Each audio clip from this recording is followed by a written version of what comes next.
Karthigai Deepam serial நேர்களுக்கு வணக்கம். நம்மளோட கார்த்திகை தீபம் சீரியலுக்கு இப்போது புதுசாக ஒரு அப்டேட் வந்திருக்குன்னே சொல்லலாம். மிஸ் பண்ணாமல் ஃபுல் வீடியோ உங்களுக்கு நான் வீடியோ போடுறேன். கண்டிப்பாக நம்ம சேனலில் சப்ஸ்கிரைப் பண்ணி சப்போர்ட் பண்ணுங்க. அப்போ தான் நான் போடுற நோட்டிஃபிகேஷன் வீடியோ உங்களுக்கு உடனே அப்டேட் ஆகும்.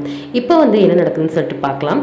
இப்போ நம்ம கார்த்திகை தீபம் சீரியலில் பார்த்தீங்கன்னா நம்மளோட கார்த்தி நிறைய குழப்பத்தை உண்டு பண்ணிட்டு இருக்காங்க. ஏன்னா நம்மளோட கார்த்தி சாமுண்டீஸ்வரியோட கல்யாணம் வச்சுருக்காங்க இல்லையா நம்ம ரேவதிக்கு. ஸோ அந்த கல்யாணத்துக்கு தடுக்காமல் இருக்கணும் அப்படின்னு சொல்லிட்டு நிறைய குழப்பத்தை உண்டு பண்ணுறாங்க. ஃபஸ்ட்டு அம்மன் கண்ணிலேருந்து ரத்தம் வரா மாதிரி பண்ணாங்க.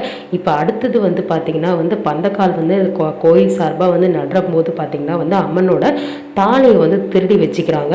அதை எடுத்து ரேவதியோட படுக்க அறை பக்கத்தில் வச்சிடுறாங்க. இந்த மாதிரி நிறைய குழப்பத்தை உண்டு பண்ணுறாங்க.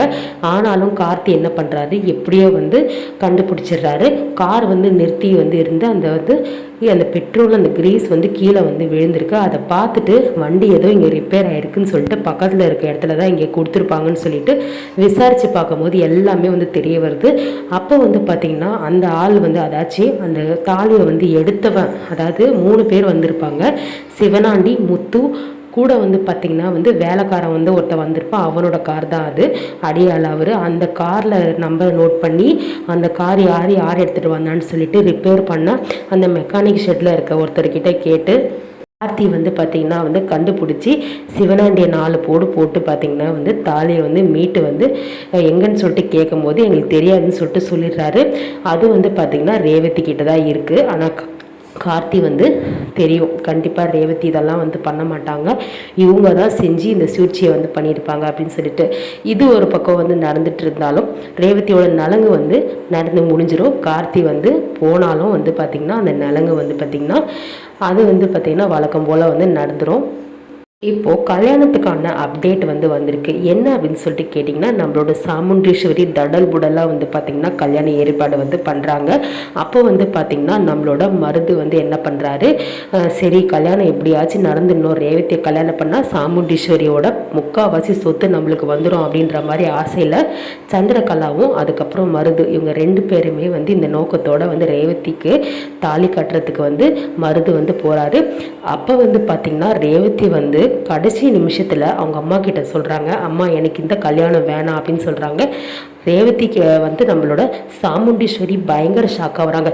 என்ன சொல்கிற, எதுக்கு இப்படிலாம் சொல்கிற அப்படின்ட்டு சொல்லும் போது, இல்லைம்மா நான் என் மனசில் கார்த்தி கிடையாது, குடும்பம் ஒன்று சேரணுன்னா எனக்கு தெரிஞ்சு நம்ம 2 குடும்பம் ஒன்று சேர்ந்தால் போதும், நான் கல்யாணம் பண்ணி தான் ஒன்று சேரணுமா அப்படின்ற மாதிரி சொல்கிறாங்க.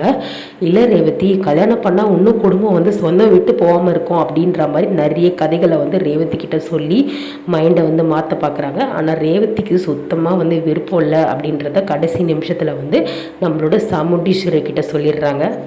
சாமுண்டீஸ்வரி கடைசி நிமிஷத்தில் இப்படி சொதப்புறாளே, வேறு வழியே இல்லை அப்படின்னு சொல்லிட்டு வழக்கம் போல் என்ன பண்ணுறாங்க, பழசாக ஏற்கனவே ரேவதி கல்யாணம் பண்ணும்போது எப்படி பண்ணாங்களோ அதே மாதிரி பிளாக்மெயில் பண்ணுறாங்க. அவங்களோட தலையில் கன்னை வச்சுக்கிட்டு, இங்கே பாரு, நீ கல்யாணம் பண்ணலைன்னா நான் செத்துடுவேன், எனக்கு என்னோட கௌரவம் தான் முக்கியம், இத்தனை பேர் முன்னாடி நன்னிக்கா தலைகுணம் வச்சிட்டிங்கன்னா கண்டிப்பாக நான் செத்துடுவேன் அப்படின்ற மாதிரி சொல்கிறாங்க. ரேவதிக்கு என்ன பண்ணுறதுன்னு தெரியாமல் அழுகுறாங்க. அம்மா ஏம்மா இப்படிலாம் பண்ணுறீங்க, நீங்கள் இப்படி பண்ணால் நான் எப்படிம்மா, தான் சொந்தமாக இருந்தாலும் பிடிக்காத ஒருத்தர்கிட்ட நான் எப்படிமா இருக்க முடியும் அப்படின்ற மாதிரி சொல்கிறாங்க.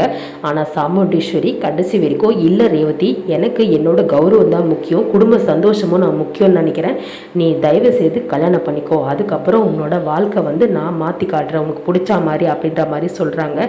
ரேவதி என்ன பண்ணுறாங்க, பாவம் வேறு வழி இல்லாமல், சரி அம்மா சொல்கிறாங்களே, அம்மா வேற செத்துருவன் வேற பயம் கொடுத்துறாங்களே, இந்த குறைய நான் எங்கே போய் சொல்கிறது அப்படின்னு சொல்லாமல் ரேவதி என்ன பண்ணுறாங்க, கண்ணெல்லாம் தொடச்சிட்டு முகூர்த்தத்துக்கு ரெடியாக வர்றாங்க. நம்ம மருது தாலி கட்டுறதுக்கு ரெடியாக இருக்கும்போது கரெக்டாக பார்த்திங்கன்னா போலீஸ் வந்துடுறாங்க. நம்ம கார்த்தி மாசா கல்யாணத்தை நிப்பாட்டுறாங்க. எதனாலன்னு கேட்டிங்கன்னா மருது இந்த மாதிரி தொடர்பு லிங்கில் இருக்கிற விஷயம் தெரிஞ்சு இன்வெஸ்டிகேட் பண்ணி மருது போலீஸ் வந்து அரெஸ்ட் பண்ணிடுறாங்க. சாமுண்டீஸ்வரி, சார் என்ன சார் சொல்கிறீங்க, இது என்னோட மாப்பிள்ளை, இவர் இப்படிலாம் பண்ணியிருக்க மாட்டாருன்னு சொல்லும் போது ஆதாரபூர்வமாக வந்து மருது தப்பானவர், இந்த மாதிரி தப்பான தொழில் பண்ணிட்டுருக்காருன்னு சொல்லிட்டு நிரூபிச்சிடுறாங்க. கார்த்தி இந்த தடவையும் வந்து ஜெயிச்சு என்ன பண்ணுறாரு, கல்யாணம் வந்து பண்ணிக்க போகிறாரு ரேவதியை. அப்போ கூடவே நம்மளோட ராஜா சேதுபதி என்ட்ரி கொடுக்குறாரு.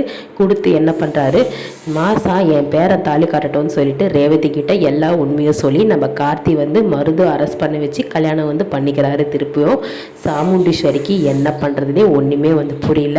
வழக்கம் போல் தோற்று நிற்கிறாங்க. அப்போ வந்து பார்த்திங்கன்னா ஊர் ஜனங்களே வந்து ஆமாம் இவன் தான் தப்பானவன் தெரிஞ்சிடுச்சுல, எதுக்கு இன்னொரு வீட்டுக்காரர் இருக்கும்போது டைவர்ஸ் வாங்காமல் நீங்கள் கல்யாணம் பண்ணுறீங்கன்னு சொல்லிட்டு சாமுண்டீஸ்வரியை கடைசியே தோக்கடிச்சு நம்ம கார்த்தி தான் வந்து ரேவதியை மாசா வந்து நம்மளோட ராஜா சேதுபதி தலைமையில் வந்து கல்யாணம் பண்ணிக்கிறாரு. இப்போ வரைக்கும் கல்யாண அப்டேட் வந்து இவ்வளோதான் வந்திருக்கு. நெக்ஸ்ட் என்ன நடக்க போகுதுன்னு சொல்லிட்டு வெயிட் பண்ணி பார்க்கலாம். நம்ம சேனலுக்கு கண்டினியூஸாக ஆதரவு கொடுத்து மறக்காமல் சப்ஸ்கிரைப் பண்ணிக்கோங்க ஃப்ரெண்ட்ஸ். தேங்க்யூ.